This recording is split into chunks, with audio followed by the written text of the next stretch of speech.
How to change DPI setting in Android device. Hello everyone, welcome back to our channel, and today we are back again with a new video. So without any delay, let's get into it. For that, firstly open settings application on your device. Now here in settings, scroll all the way down until you see the option of about phone. Here you simply need to enable the developer mode. So go to version and click on the version number at the top. After that, as you can see, I'm already a developer. If not, you have to click for 7 times.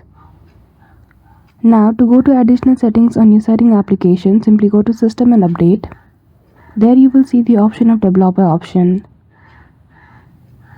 Simply click on it.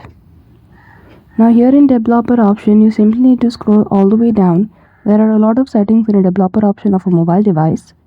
Now so as to change the DPI setting in Android, you simply need to search for small wheat. You will also be able to find this setting with a drop down menu. So click on smallest width and you can simply change the size. Simply write any size which you like and click on save. And as you can see the difference here on your screen itself. So that's it. I hope you found this video helpful.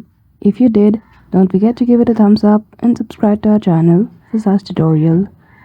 Thank you for watching till the end.